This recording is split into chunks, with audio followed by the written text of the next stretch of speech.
听说过隔空取物吗？就是把外面树上的橘子变到面前的桌子上。你可能觉得这怎么可能呢？这不是超能力吗？没错，这就是真正的搬运术，也称五鬼搬运术，有的也称作巫术搬山诀，道家称作平移物法。这个法术能隔空取物，是用意念搬运。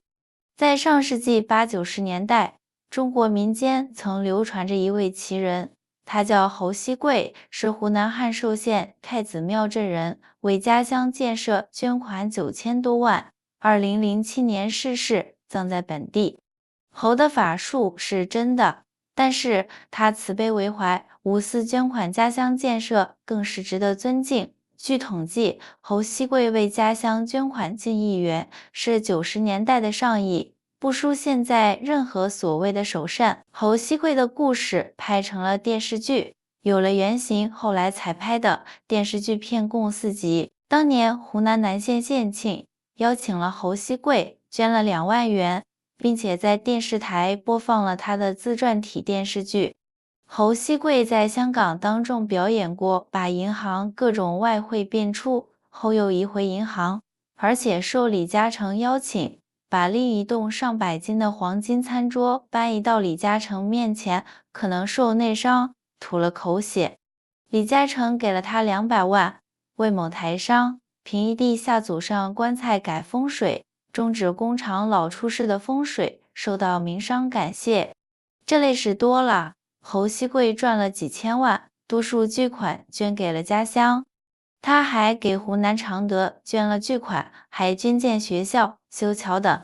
90几年时，在湖北荆州公安县黄山头镇山上黄山头镇电视台直播，他离10几米远，把一块砖头用特异功能将其推倒，砖头是现场捡到，随便找的一个地方放的，确实神奇。侯锡贵20多年前就去世了，当时灵堂就设在常德市桃源县，他曾给桃源县捐了好多钱，所以追悼会就在桃源县。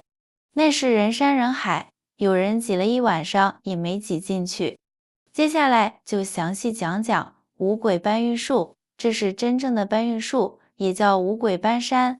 每次搬运都会消耗大量的元气，没亲眼看过，只能当魔术戏法看待了。它变出来就有地方会少掉。五鬼搬运术并不是凭空变出来的，是空间移动搬山术，这是转移，不是凭空制造，没有的东西它也变不出来。不能凭空出现，只能物质转移。侯大师才是货真价实的特异人，不是变的，只能是把有的东西搬运过来。所谓搬运术，就是这里有东西了，其他地方就会少了，只是换了个位置。不能冬天让它变西瓜，夏天让它变梅花，人家只是平移，不能生成。听到这里，可能你心里有个想法，真想有这本领。有这本领，你第一件事做什么？隔空抓个美女过来，变几个美女出来就牛了。这就涉及到搬运术的禁忌了。搬运术只能搬运死物或者冷血动物，活物搬不了，所以就别想搬运美女了。这时你又会想，既然只能搬运死物，不能搬运活物，那就平移银行里的钱，把别国最牛的飞机变过来卖，弄个几吨黄金不爽吗？把银行保险柜变空，甚至有人说有了侯锡贵，不会缺粮食了，发生战争就会得到世界上最先进的武器弹药，就会源源不断的运到战场。对于上面的问题，下面来个答疑解惑。搬运是消耗人的修为的，表演平移钱没有问题，但是钱要还回去，不能用。只要你有贪心，做不合道的事，你的法术功能就会马上失灵，特异功能尽失。这就是天道，法术是受隐太师尊掌控的，他不让法术成功，就不会成功。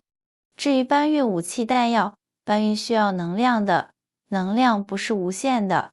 你以为不消耗能量、力气，想什么源源不断，并不是想搬什么就搬什么。搬运术也只能搬运自己力所能及的东西，比如汽车，它没那个力气。他搬不动的东西就不能搬过来，所以搬运就是用意念搬运，需要消耗能量，一个大炮是搬不动的。但是时空管理局不允许，术有所限，岂能任你所想？天理不容，做坏事马上法术失灵。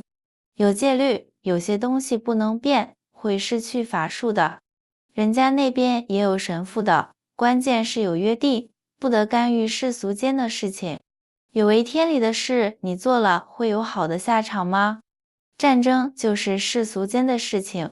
退一步说，就算搬运点重量小的东西，能搬运多少？能量有限，能量消耗尽了，神通就失灵。对于特异人，能量是有限的，你用完了就没了。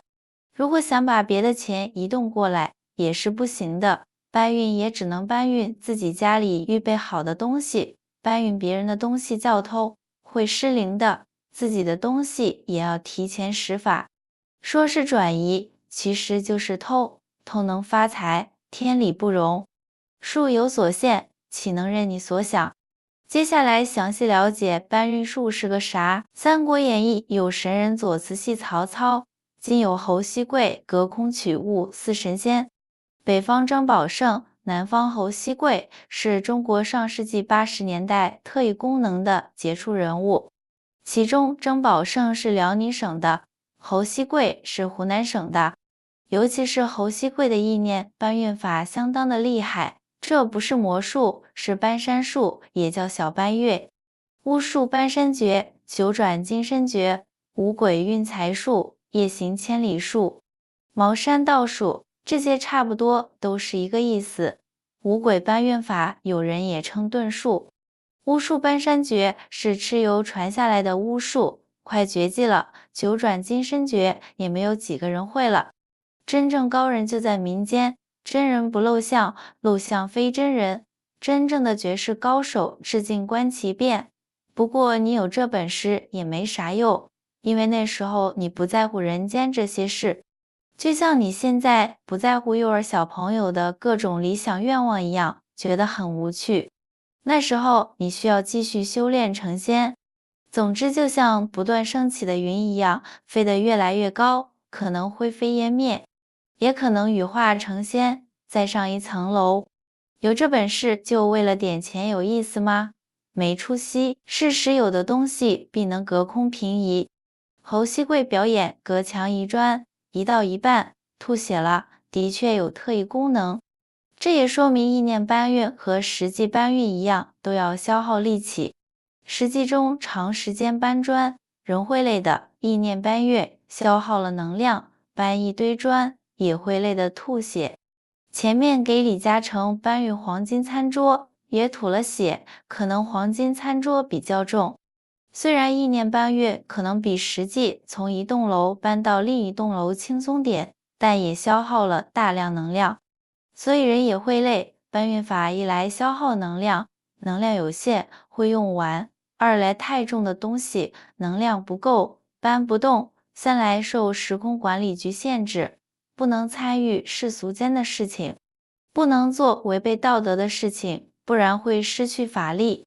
表演是可以的，表演完把东西还回去。侯锡贵在澳门赌场表演赢了钱，自己没要，以赌王名义捐给了家乡。这是电视剧里情节，说明要做好事，自己不能要不义之财，拿多了不义之财，法力可能瞬间消失。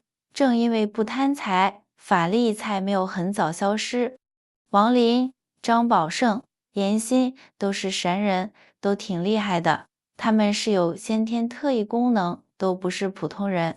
许多事情不是所谓的科学能解释，高手在民间。下面讲讲其他民间高手，这些都是真实案例，各路网友大神亲自见证的描述。广东某个镇上有一个人，他真的能隔空取物，能隔空从别人饭堂变出饭菜在他家，又能分身，又能定住别人，能让两张凳子打架，很多人都亲眼见过。世上千奇百怪，无奇不有，真说不出一个缘由。云南有人在100多人面前让坐着的2条凳子打架，山东也有扁担、扫把，都可以打架。所谓五鬼运财，你把鲁班书看完了，你也会的。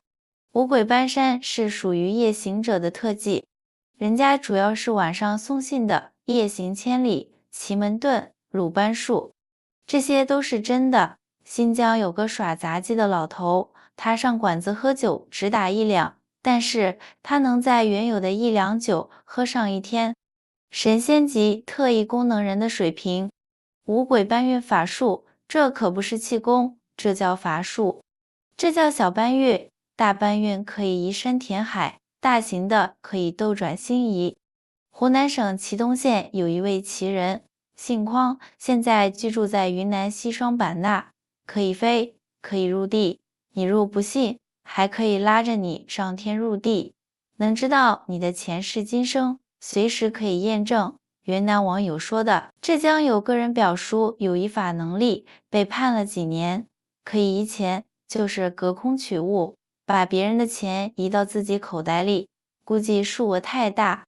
古人留下来的东西，现在有很多，全世界最牛的科学家都无法解释，似魔术更胜魔术。湖南有人小时候亲自见过一个大师，在一个草帽里面连续拿了20几个闹钟，并且草帽先给观众检查，草帽一挥，瞬间来了一碗上海锦江饭店的面条，还在冒热气。锦江饭店在吃面的顾客懵了，眼前的面条不见了。湖北有个变魔术的，把一个劳教所所有人都变没了，只剩所长一个人。用特异功能去捞不义之财或赌博是会折寿的。古代就有搬运术，但是不能为非作歹，不然必遭报应。有人会让任何东西，包括人，时空后退，死了的人复活，损坏的东西恢复成新的。对宇宙要有敬畏之心。江南第一仙是奇门遁甲里的搬运术。对于法术，只取不送，会受天罚，只能做好事，不能做坏事。